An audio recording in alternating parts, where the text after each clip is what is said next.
فکر کن یه کاری کردی که وسایل خونم صداشون در اومده. سلام بچه‌ها، من آصف هستم و خوش اومدید به این ویدیو.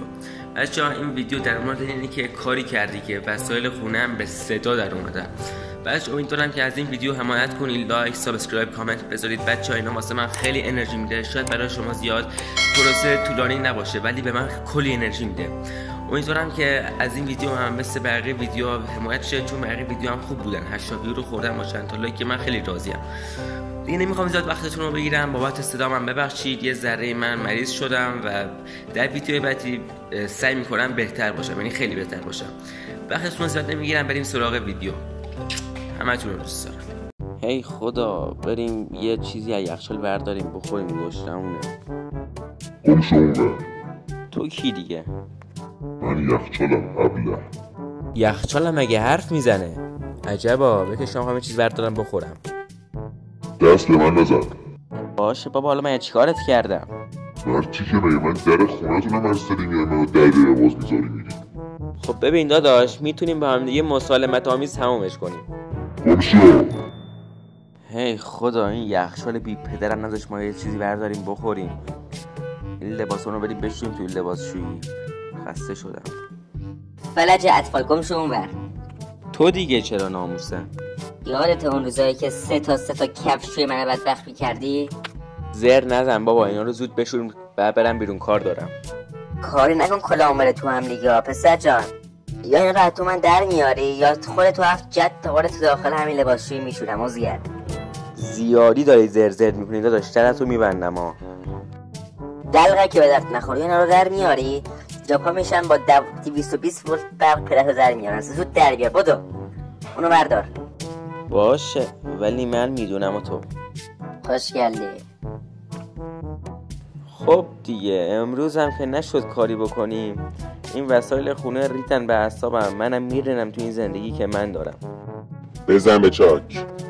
من توی که توالتی هم حرف میزنی، درسته؟ والا من حرف نمیزنم تا وقتی که تو دهن منو سرویس کردی با اون انای کلوفتت. بی ادب بی خانواده، درست صحبت کن. این چه حرفیه که تو میزنی ازگل؟ بی خانواده خودتی که هر سری میای اینجا اینقدر گوه میریزی توی من. خب امروز که من هر جا هر کاری خواستم بکنم زبون در آورد. یه دسته بگیریم یه ذره دراز بکشیم یه فیلمی ببینیم. خدا وکیل. هی خدا،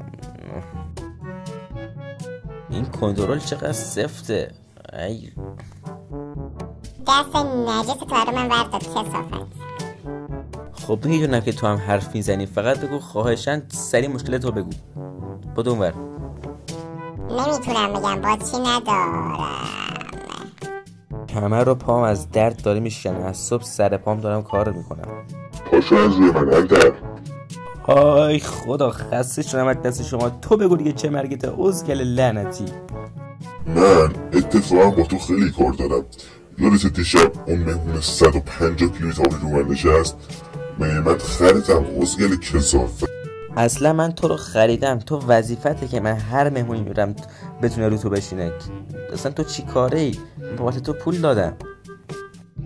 بذار این کولر رو روشن کنم یه ذره خنک شم بابا. باز تا که اومدی مرتی که نمیخوام باهات دعوا کنم، فقط بگو تو مشکلت با من چیه؟ مثل بقیه با من دعوا نکنی، اصلا داد و بیداد کنی. ببین، به احترام پدرت که نبود من 100 سال اینجا وای نمیستدم، در آن لباس خودم میسوزوندم. خب منتظرم ببینم چی کارت کردم. سر پا گوشم. صبح تا شب منو با دمای پایین روشن میذاری بعد میگی چته؟ مرتی که ازگل.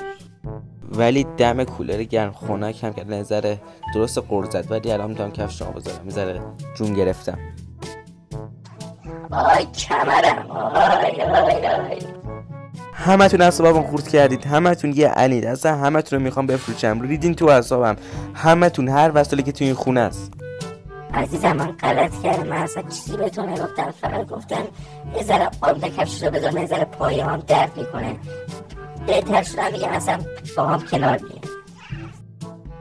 برم بیرون بابا، یه نفسی از دست اینا بکشم. چه باشه، غلط کردم. چته؟ خب چته؟ تو دیگه چته؟ چیکار میتونم بکنم برات؟